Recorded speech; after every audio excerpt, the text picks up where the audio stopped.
Hello, world. All right, and we're back. This is the Healing Chefs podcast. I am Ryan, aka the Healing Chef, Crowns in, whatever you want to call me. Again, this is the Healing Chefs podcast. Healing Chefs podcast is all about natural remedies, making each other not feel so alone, and talking about those tough subjects and some subjects that we really enjoy. But one second. What's your first name? Katrina. Katrina. You can call me Whiz though, because that's Whiz. what people know me as on the internet. Whenever I do my podcast, it's a part of my brand. So, Okay. but my name So- is Katrina. You could say both. I don't care. So- we're gonna call you Whiz Katrina. Whiz Katrina. Instead of Wiz Khalifa. Yeah. Wiz Katrina. Everyone says Wiz Khalifa when I say Whiz. I'm like, no, Whiz Bang, and they're like, I don't know what that is. I'm like, it's okay, you will. So, ladies and gentlemen, today's guest, every guest that I have on here, I believe is the word chef comes from the word chief meaning leader. Everyone that I have on here, I believe, is a leader in their own right. Today's guest, we have Whiz or Whiz Bang, not Wiz Khalifa. Don't say that. Of Whiz Bang Hair, and she has her own the Whiz Bang podcast, all sorts of stuff. Ladies and gentlemen, Whiz Bang herself. Hey, thank you for having me. Heck yeah, dude. Well, I'm glad you made it safe. There's no reason to die to be on this silly podcast. True. Yeah, trying to get here in one piece is essential. Yeah, even my drive that isn't as far is always brutal. I'm constantly trying to not stress out on the way here. Good. But it's not easy because I swear people just drive like this. It's like just like looking at the sky and shit, and then I don't know what the hell they're doing. But thank you very much, and I'm glad you made it safe. Shout out to you. If you want to go ahead and introduce yourself, and then we'll go ahead and jump into the different subjects. Yeah. So, which camera should I look at? Right in front of you. Okay. So I am Whiz. I am the owner of Whiz Bang Hair Studio. I do hair, all sorts of hair. I definitely specialize in braids and locks. I have been doing hair licensed for 14 years now. Definitely had years under my belt before that where I was just a little kitchen cosmetologist. But yeah. It's how everything starts, right? Yes, exactly. Yeah, in the kitchen. Making pies with my baby. Yeah. So, awesome. Thank you very much for being here. Yeah, we were going to work on some hair things because I got a lot of mess going on right here, but we'll work on that in the future. Yeah, we're going to have fun with those green locks. Oh my God. I don't know. Am I ready for it? I think so. Oh yeah. Seems like a lot of maintenance and a workout, and I'm worried about that. Hell no. No? Okay. They're temporary. You just have them in. You don't do shit with your hair, and then when you're ready, you take them out. Okay. Yeah, I'm a sweat and work out and shit, and you'll be fine. I'll show you some products to put in your scalp to freshen it up. Okay. Yeah, you can wash your hair too, by the way. Yeah. I mean, we do on a normal basis, so yeah. Okay. Yeah. So we'll have a lot of information downloaded that day. But yeah, awesome. So let's go ahead and jump into the first segment.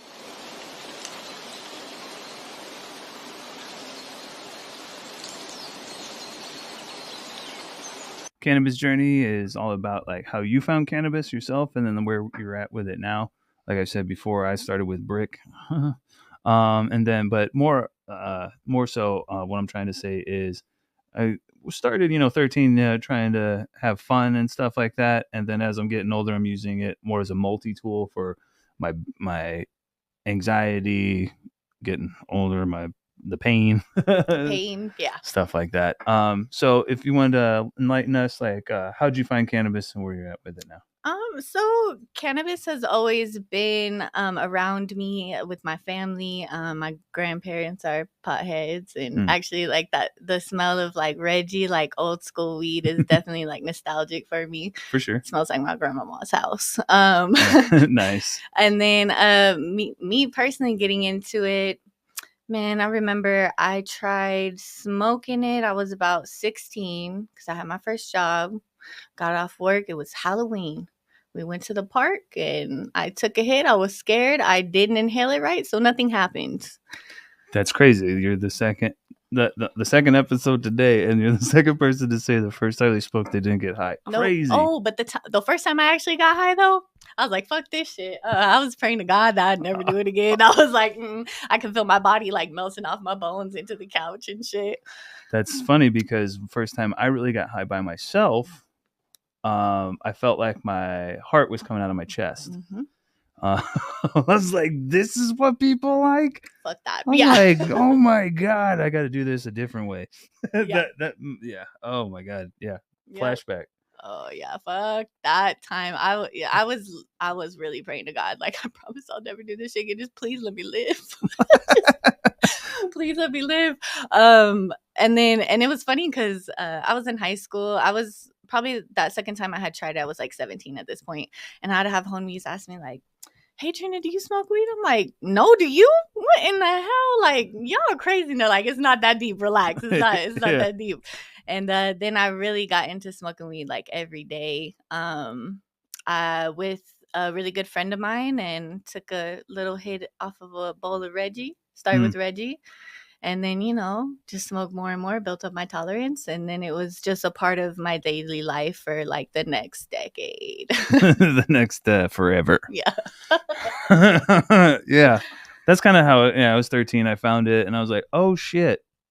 I didn't know my puzzle was missing a piece, but this is it. And we're locking that shit in forever. Mm-hmm. I didn't get scared that way. But yeah, that would be crazy. The scariest part for me was when I first smoked is I was on the bus going to school and we had just smoked, and then I tried to eat chips and I didn't know, and I had nothing to drink. So I'm sitting on the bus just and just like, I'm like, oh no. I thought I was gonna die from eating chips. Just stuck in your throat. I'm like, they're gonna find out I was high because I died eating potato chips. They go, no, I got a snort. I got a snort. Hell yeah. That's when you know it's funny. Yeah, I know. Sometimes I'm funny. I try very little. Thank you. Good job. Yeah, actually, Audie's been trying to get me to do more like comedy and stuff. I've written some stuff down and stuff, and she's like, "You're a natural." I'm like, "Okay, that's great," but I don't know. I feel that she's told me that too. When I lived in Hollywood, I had comedian friends that I hung out with all the time because I mean they're fucking great. Yeah. Laughter is the best medicine aside from cannabis. And I got up on one little stage like in a back practice room one time, and it was so nerve-wracking. I love to think that I'm funny, and I love when people think I'm funny. Yeah. But to actually get on stage and do what they do is a lot. And I felt like when she told me that, she was giving me a lot of credit that I didn't fucking deserve. I feel that too a little bit. Like some of my stuff is funny and I can get people laughing and stuff, but after she said that, I wrote some stuff down, and I went over it and it's funny, but like I said it to somebody else and he was just distracted and he just didn't laugh at any of it, and I'm just like, are you listening? He's like, oh, I was watching a show. I'm like, I'm like, that's kind of how I feel like it's gonna go on the stage, even though that they're like waiting. They're like, all right, funny guy, make me laugh, asshole. Well, sometimes actually I went and saw Audie like a month ago, and man, I was looking at the audience and there was this girl just, ooh.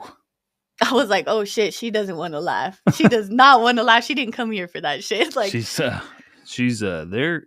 If she's with somebody, you guys are breaking up. Yeah. And that's the thing. I feel like it takes so much practice to get it right in the first place. And then you got to practice with all different kinds of people in front of you, all different kinds of minds, all different kinds of situations, atmospheres. And like that, yeah, it's definitely such a cool art. Yeah, I could roast people. I could probably do a lot of like crowd work or something, because like I showed her stuff. Like there's some things like on Instagram where like the three guys like, would you fight us for $40 million? And like three guys like walk into the thing, and I'm like, I look at them and like these two dudes are obese and this guy's like 5'4". I'm like, well, it looks like two of you are fighting diabetes, so I think it'd be a fair fight. Yeah, so, you're like, fucking funny. You come up with them. Yeah. Oh, I was in the army, so you had to. Yeah. You get fucking roasted. I'm not that clever. Sometimes it comes out and I have fun with it. Not the same as the army, but I worked in a barbershop for a couple years, and that'll do it to you. Yeah, you gotta. thick skin. Mm-hmm. But yeah, so with cannabis, more nowadays, I use it for. I still have fun smoking weed. There's no, like I said, it's a multi-tool for me. Yeah. My back, my pain, anxiety, a lot, for sure. That's the number one use for me is like when I want to smoke and get my anxiety down. Because I don't know about you, but maybe it's my PTSD or something, but I wake up and I'm just like stressed immediately. When I I know. wake up, I'm like, fuck, what do I got to do? That's anxiety. Anxiety is crazy like that because I'll wake up like that sometimes too, for sure. And I'm like, what the fuck happened? I have to tell myself like nothing happened. You're okay. Nothing happened. And then I'll think, did something happen? I fucking forgot about it. Did like what's going on? Because that's how you feel like something terrible just fucking happened. Or yeah, or like, am I supposed to be doing something right now? Did Right. I fuck it up? What am I doing? Right. Okay, I need to go do this. And then I get to a certain point, um, with that whole spiral, and I'm like, I'm not doing anything now. Fuck this. Fuck it. Fuck it. Fuck everything. I don't need that. I'll look around. I got food. I got this. I got some weed or whatever the fuck I got. I'm like, I'm not going nowhere. I don't give a fuck. Nothing wrong with that. That's but great. but that a lot of those times I need to do stuff or get shit done. So more often than not, I'm like, no, motherfucker. So Nope. and I go and Not today. I go and smoke weed, and I'm like, oh, okay, we're gonna go get this shit done. It's not that bad.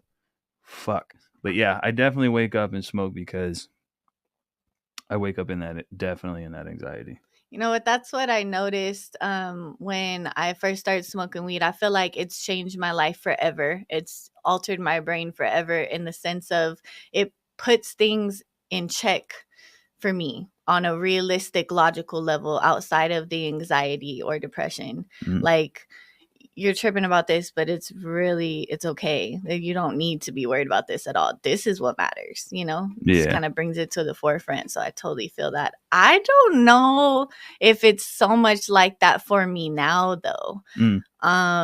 Having kids changed a lot for me as far as like it has to how it affect right, but how it affects me smoking weed too. I feel like if I'm anxious, I might literally just wait until the end of the day and smoke to knock myself out and get some good sleep. But if I smoke in the middle of that anxious period, it might make it worse. I can see that. Yeah. I've been in different positions of responsibility, not kids or whatnot, but different stages of responsibility. Mm-hmm. And smoking will definitely make it worse. Yes. I don't words. Yes. I'm not a dictionary, y'all. My name's not Merriam or Webster. It'll make it worse though. It'll fucking make it worse. You know what that means. Yeah, you know that word. If you have any problems, throw your dog shit comments down in the basement. Just kidding. That's just something one of my favorite chefs, Matty Matheson, said. He's like, if you don't like it, just take your dog shit comments down to the basement. Just throw that down there. You can leave it there. You can leave it there. Actually, I encourage you. Comment all you want. Do you ever get crazy ass fucking comments like that? Yeah, I get all sorts of comments. Especially depends on what person I've had on the podcast and stuff. Mm-hmm. I've had a lot of feedback from different people, and I'm like, check it out. Change the channel if you don't like it. This is a whole healing and helping kind of a thing. Mm-hmm. So when people come with me with that sideways shit, and I'm like, first off, I know there's something in your life that you've done and treated people like shit or been an asshole or said horrible things. So don't come blasting somebody else because I don't want to hear it. Yeah. Because if they can't heal, then I sure as fuck can't heal. Mm-hmm. And if I can't heal, you don't fucking like me. And I don't have time. I don't have time to not like you. I just don't have time for you. Yeah. So yeah, most definitely. No, the slandering is it. It's impressive how much energy some people put into that. Yeah. Like, damn, do you hate me or do you love me? I don't know. Which is it? Because I think it's a little bit of both. Yeah, it's a little passionate. Maybe they want to hate. Never mind. Hey, hate derives from love, so yeah, it starts there. Maybe they hate themselves that they love you. Damn, deep. Smokey. Perspective. It'll be the freer of your own jail. So yeah, I deal with that kind of stuff, but this is the weed shit. This is weed shit and psychedelics and mental health. I don't have. I'll see them. I'll address them. I'll be like, at first I'll be like, look, I'll try to be nice to him and be like, hey, no. Or if it's just something just vulgar or whatever, I'll just delete the shit and just block them or whatever. It's just not. I think that's the cleanest way to go about it. Honestly, I'm not going to engage because it's only going to exasperate it. That's the word. That's the word. It You're welcome. It's going to only make the problem worse. For those who don't understand, it's going to make it worse. And then I'm going to feel like shit afterwards. I don't even think about how it's going to feel while I'm in it because telling people off feels fucking great. It's the after effect. Like why the shit drugs in our brains that's being released, everything, the cortisol from the stress and everything. You're like, none of this was there was no point to any of this. It didn't help. No. What did this do for anybody? Nothing. Right. So I'm growing. Later in life. And I just don't engage anymore. I definitely at one point in time was trying to save people from a lot of people in the cannabis industry because just like any industry, there's people that are abusive, manipulative, and all that kind of shit. Oh, I've heard. Yeah. And I was raised by women. So anytime a woman gets disrespected or some shit, I was in the forefront. I was in their face. I was like, hey guys, don't do this, don't do that. But what I found out over time, people in the cannabis industry, they don't really give a shit.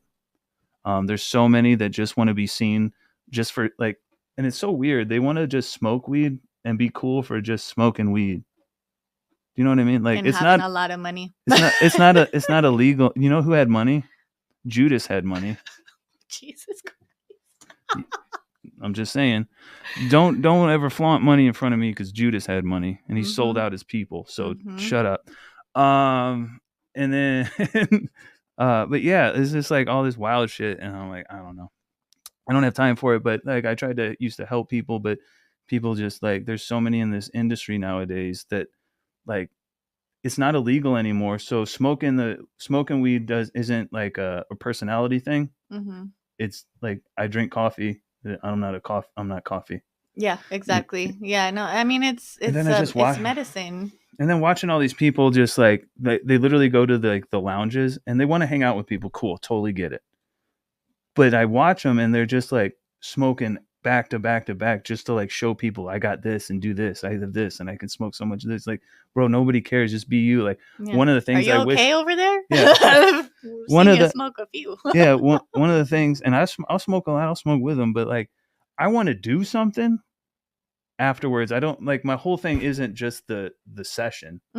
Like let's smoke and then let's do something with that energy and so on and so forth.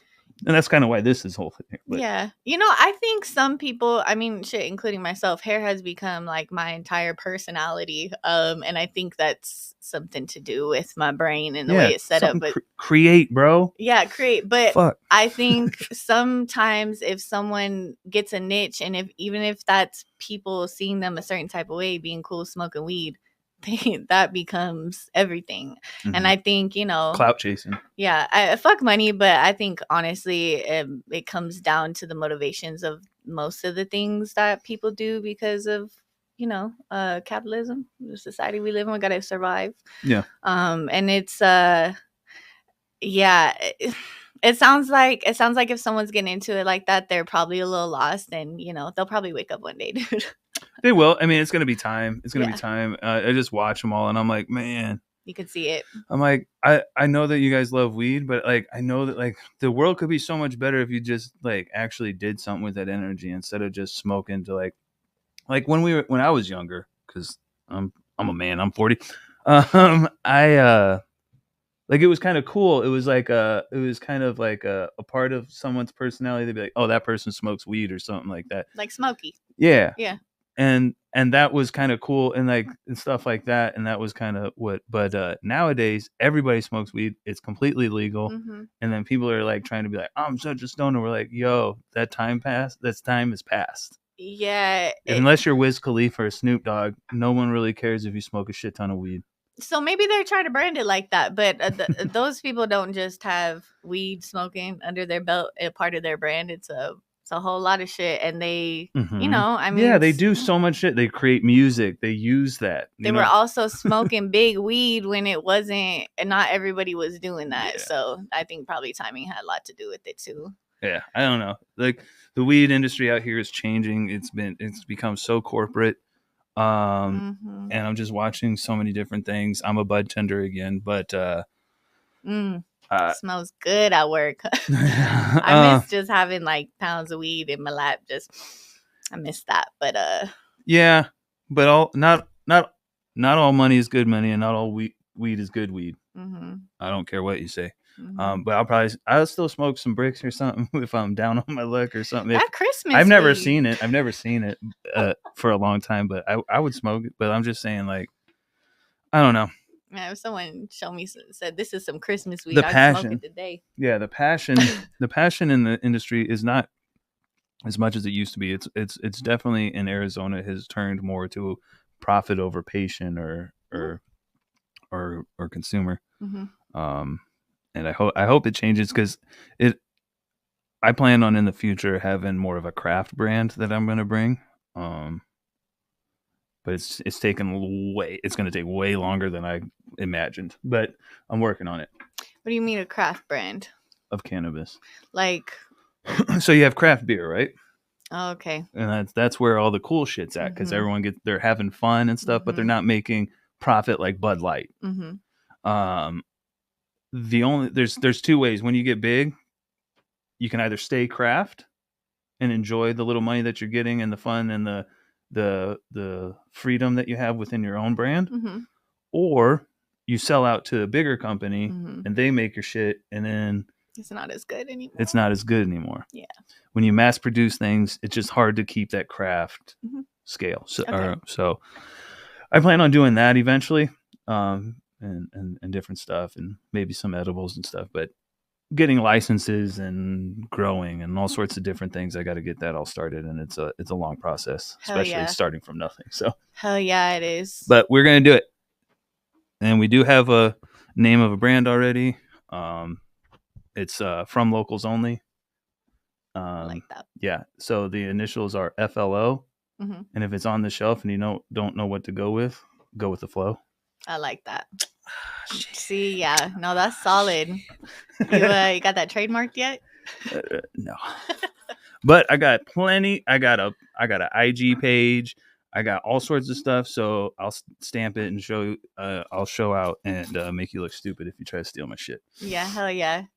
Yep. Yeah, good. But all right. So we're gonna go ahead and jump into the next segment, which is Trip Tales. Cool.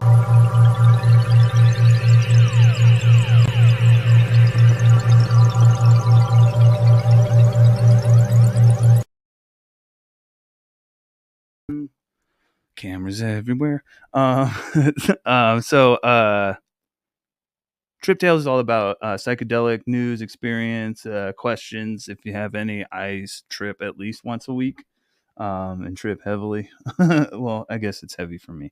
But do you have any psychedelic experiences that you'd like to talk about? Yeah. Aside from the first time I actually got high smoking weed, I have definitely dabbled in acid. Definitely taken too much acid accidentally one time. How does accidentally happen? Okay, so queso is cheese. Just the eyedroppers that they have. Oh, yep. I knew. I could have told when before we started this. I'm like, they fucking dropped you. All right, go ahead. Yeah, backseat of a car. Didn't have to work until like 5 p.m. the next day, and it's early. It's like 7 p.m. and the dude pulls it out and he's like, "You want to drop?" Damn, cause yeah, I'll take a drop. Yeah. goes to drop it in my mouth. The driver slams on the brakes and he squirts it in there. It is just fucking falling down my chin. I go to grab it. I'm like, ah! Get my shirt, try to wipe it up. Yeah. I don't know how much I did, but 20 minutes later, my entire world was just vibrating intensely. Like I had to hold on to someone to walk. We're gonna go on a paint mission. Yeah, that's fun on acid, by the way. Looking at graffiti or any kind of art on looking at anything on acid, but especially That'd be art. insane. I said, I'm not going nowhere, guys. I can't run from cops right now. I can't do this shit. Yeah, no. What the fuck? Yeah, it was probably like a total of 18 hours, and then I 18. finally started to get tired, and got myself together right before work and fucking. You know, ladies and gentlemen, that deserves like a belt or some shit because No, for real, because I was holding on to my mind. No, for sure, because I just did one tab recently, and that took me about 10 hours. Mm-hmm. Yeah. Yeah. I mean, the last 4 hours just kind of were like not really there. Right. But if you smoke weed, you'll fucking right back into the shit. Like, I'm gonna smoke some weed and calm down. And it's like, what? Oh, the giraffe. Oh, anyway. So yeah. And then I didn't I was gonna go do some like Instacart or something after. And like yesterday, I'm like, absolutely not. No, I'm not doing shit. No. Well, I kind of had a headache though, so there's no reason that acid didn't do that. But yeah, I was like, acid doesn't really have hangover effects. No, you actually feel like I was dehydrated already. Okay. And that's the thing with acid though. If you don't get yourself full of nutrients beforehand, you're not gonna get anything during your trip because I don't really care to eat anything, drink anything. I'm just like just going. Each time I had to I was eating stuff before. Yeah. And it's just too much.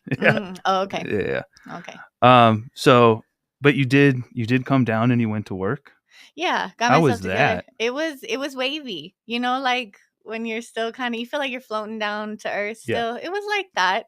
But you know, thank God I'm like a fucking hairstylist and I don't know. Oh yeah. Well, nobody seemed to mind. I could cut hair. I was just working at a Great Clips at the time and didn't fuck any haircuts up. I knew where my mind was. I can't do hair intoxicated to a certain extent. I tried to do some braids. I would hope you wouldn't. Shit. Well, you never know. You know, some people operate a certain type of way. I can't. Yeah. Got drunk with my homegirl one night, gave her 2 braids. I thought that shit was cute. I woke up in the morning laughing like, so I can't do hair drunk. That's good to know. Good to know the limit and no kind of fun little situation will I just indulge until afterwards. Oh shit. Yeah. Yeah. I've written some things down or edited some things when I was high, and then I like recently I edited a picture of I don't know if shibari is.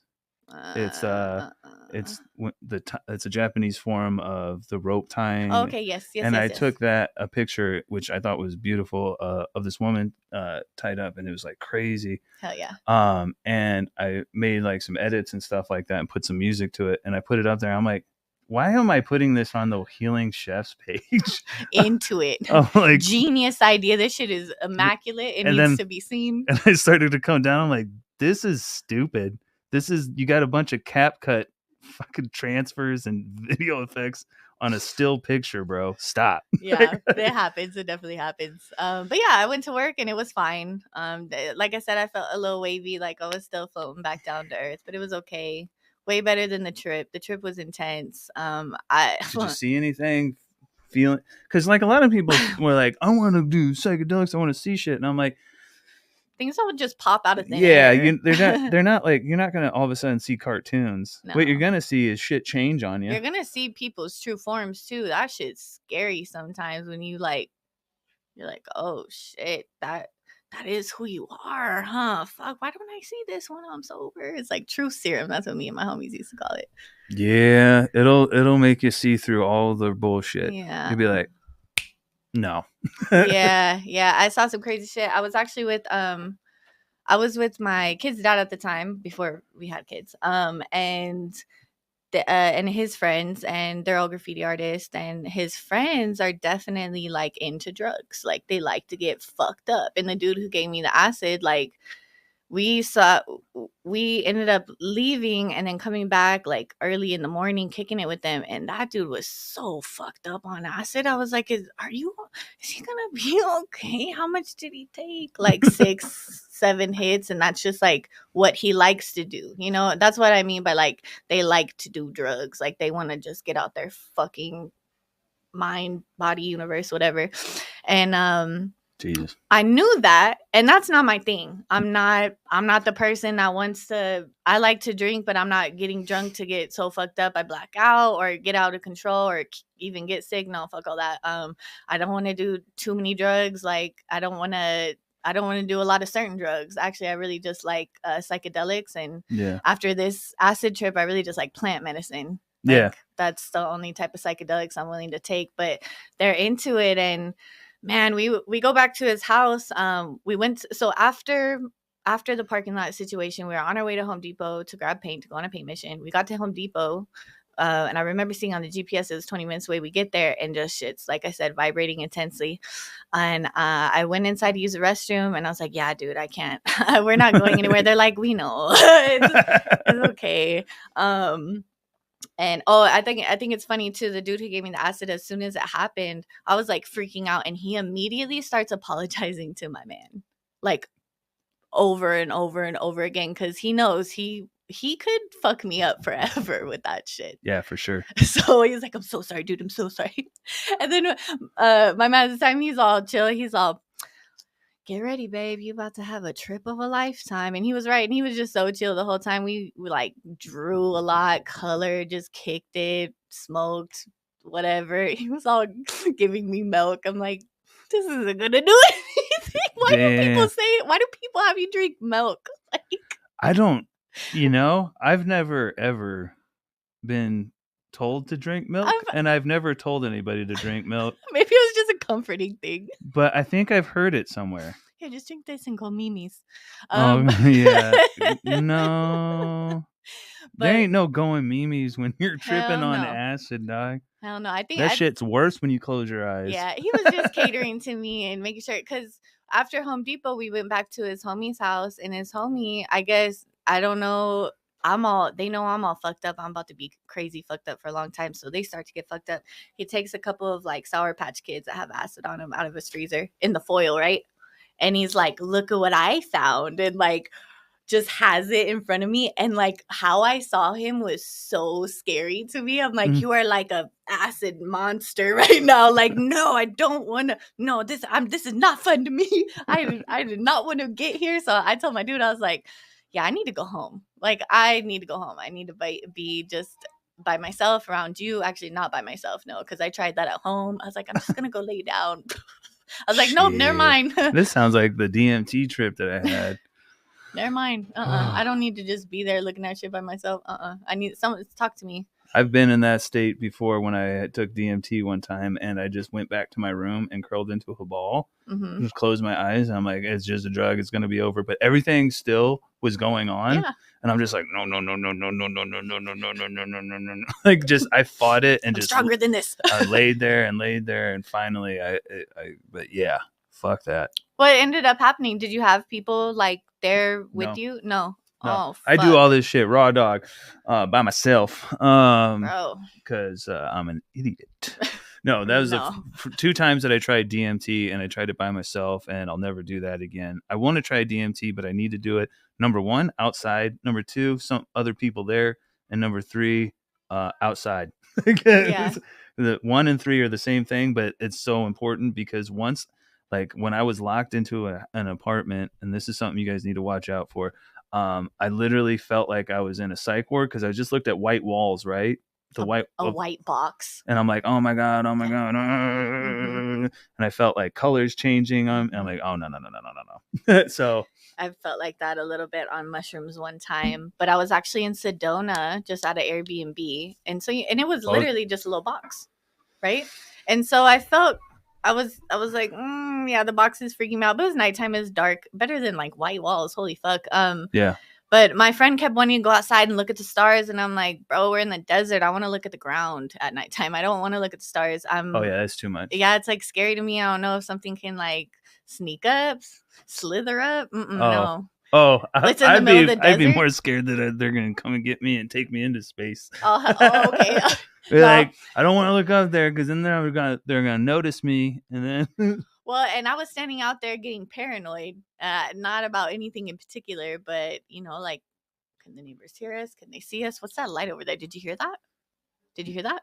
yeah, that's another thing with psychedelics that you got to worry about is you can hear way better. Yeah. You can hear everything. Whether you're inside or outside, just be comfy. I love to do mushrooms and have like a comfy ass bed and a cool little environment to be in. I like to be inside most of the time. Nice. But I've also taken mushrooms and went floating down the river, and that was really fun, but also scary because people almost die, and that happened in front of my eyes on mushrooms. And I was like, and you can't do shit, right? Oh my God. Yeah. So we're floating down, and I'm just like looking at the trees, and they're all bright and shit, just happy as hell, just floating down the river. Yeah. And then, they have those little rapids in some spots. And there was this girl unconscious, and these two dudes are like holding her above the fucking water, like walking her to the side of the river. And Jesus Christ. And we float by, and I'm like, like, just say a prayer. There's nothing else you can do. Like, this is intense. Holy shit. Y'all want to see a dead body? Fucking A. Fuck. Yeah, that would trip me out. But glad you were with people and stuff like that. And that's a good thing to get into the next segment here, which is mental health is wealth. Yeah. Because that'll fuck your brain sideways.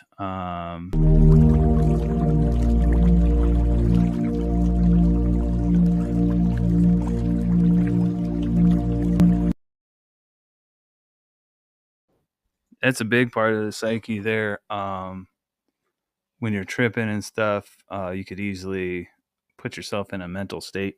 But like I said, if you have someone there to talk to you and bring you down, that's the best.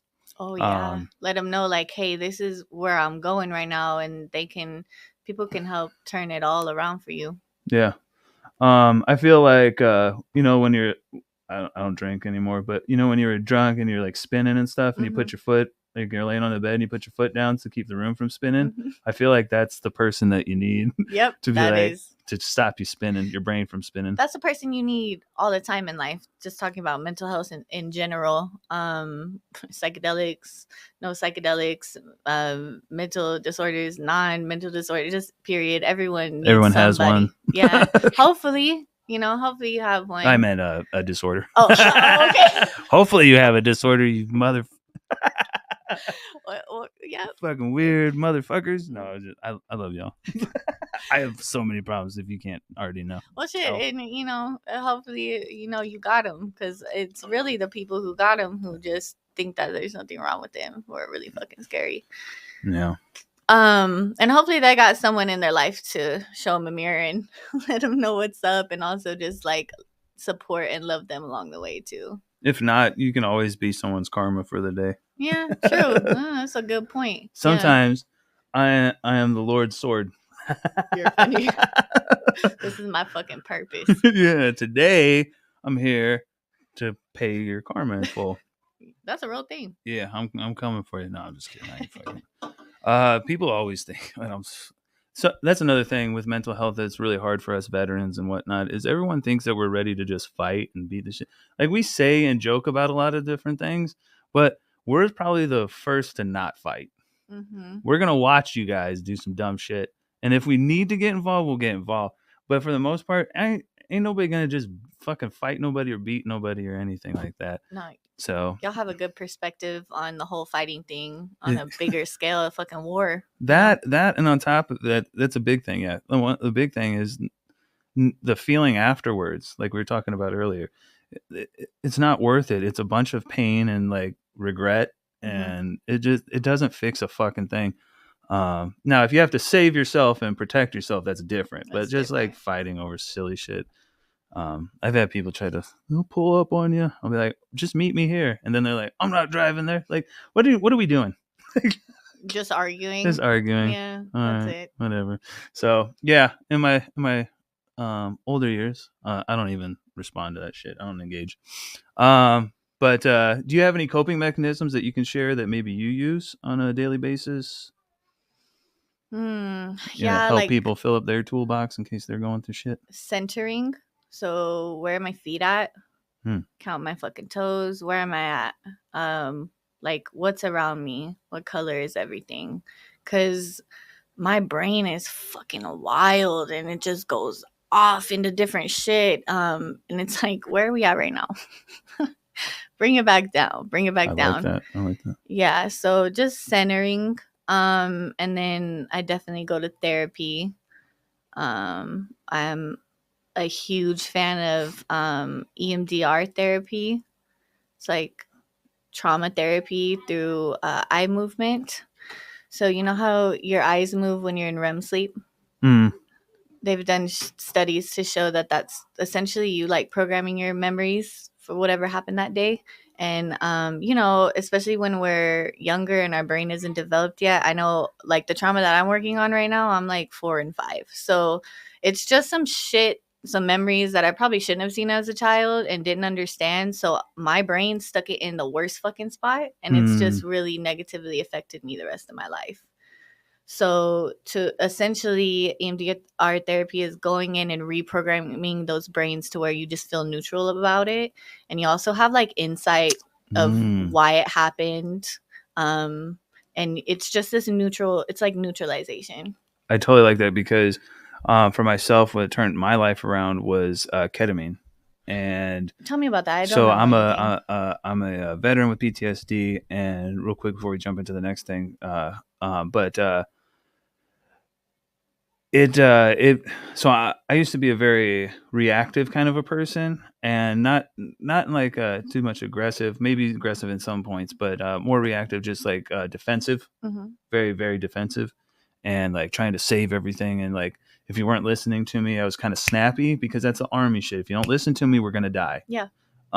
So ketamine, what it does is I take it once a month. I do a clinic or whatever, and I do this once a month because I'll get to a certain point and I need to reset. But what it does for me is takes me out of the situation. It makes it subjective or objective, or wait a minute, objective instead of subjective. So like I'm not putting my own stress and bullshit into the issue. I'm just seeing it as basically a word problem. Yep, that's pretty much That's how what you're that is. Yeah.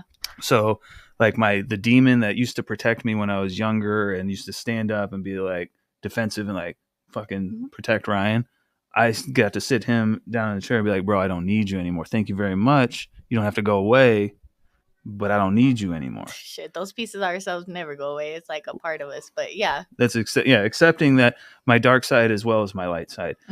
But that dark side's still there. So if you want to test some shit, it's there to, protect me. But Right. I don't need that shit for simple little fucking problems. Like if my safety or anyone's safety is like, I can tap into that, but I don't have to. Because the best thing for this ketamine is like veterans, we're very good at problem solving. But when you put our emotions into it, we fuck it all up. Oh, yeah. Just like, I guess, anybody Most else. people, yeah. So we compartmentalize and stuff like that. And then what this has done is let me take all that shit out of it, all the scary stuff out of it, and be like, okay, this is a problem. This is what's going on. Fuck. So if you ever hear any of my insights, you can go ahead and thank psychedelics for that. Hell yeah. Because that's where it comes from. But if you're already in the background of your personality, it's not something for you because it's going to put you further back.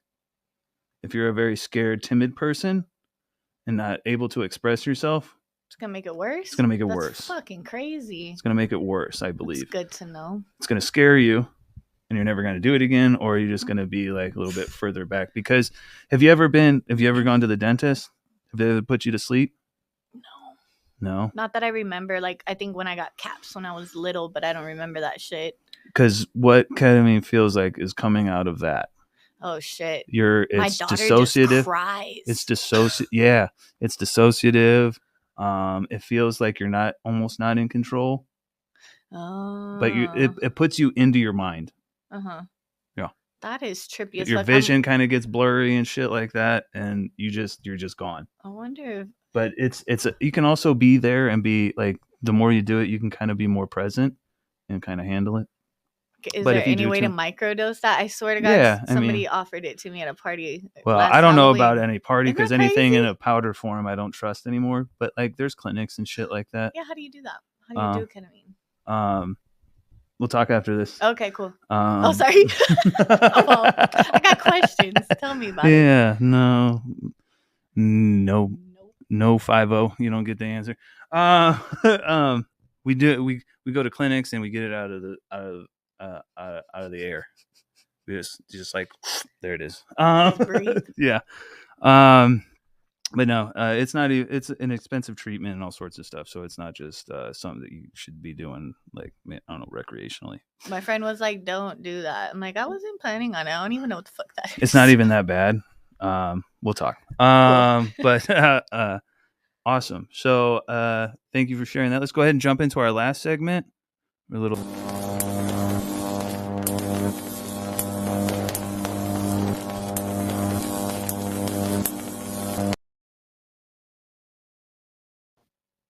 All right. So plug talk is all about you. Time for you to plug you and where they can reach you at. All sorts of whatever you want. This is your time. Okay, cool. So my studio is located in Tucson, Arizona. Shout out Tucson. Yeah. I am always down to travel though. I love to travel and do hair. I love to do hair, man. Let's see. You can contact me. I have a website, www.whizbanghair.com. Through there's a contact button. You can also contact me on Instagram. It's at whizbanghair_. DM me. My number is in my bio. You can call me, text me, whatever. Just get a hold of me. I don't have a booking site. I like to book my stuff myself, all old school, completely in control. Same. Yeah, I actually tried a booking site and I feel like it took me longer to remember my clients' names, like more visits. I feel like I wasn't connecting with them as much, like right Makes off sense. rip. So I just went back to old school. It works for me. Yeah, that human connection is really where it's at. Hell yeah, and that's really what it's about, hair. So a little bit of hair, mostly human connection. Yeah, you're kind of a therapist.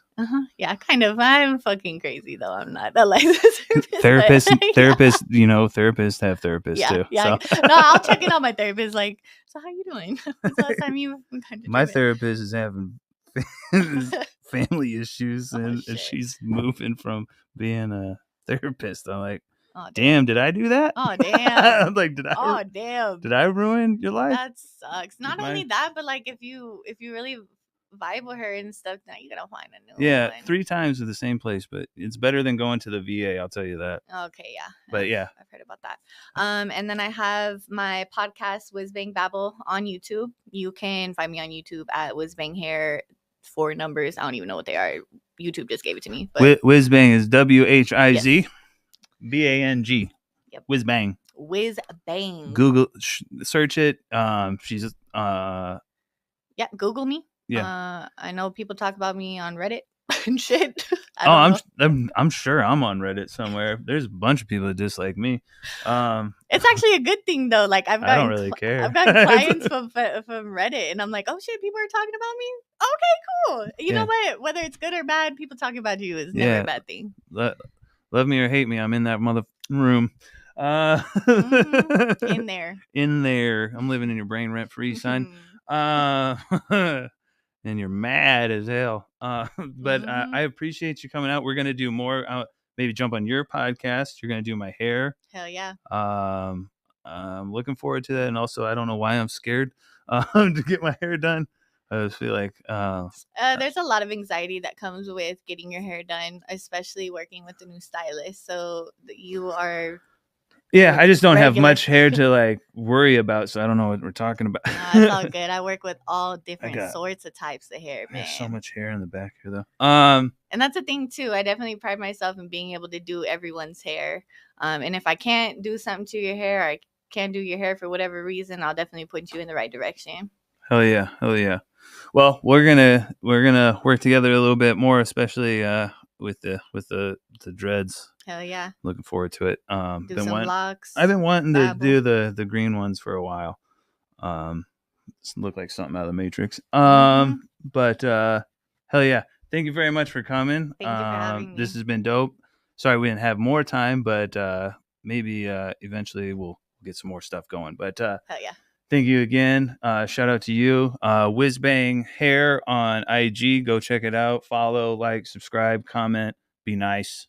Yes, please be nice. Shout out House of Utopia, Blazing, The Amazing, Liquid Karma, all this kind of shit. You got shroom teas, bags, gummies, chocolates, Old Pal, everything. And again, shout out to you, ladies and gentlemen, Whiz Bang. Thank you, sir. Tap in. With love and compassion, we'll find our way. From the battlefield to a brighter day. With love and compassion, we'll find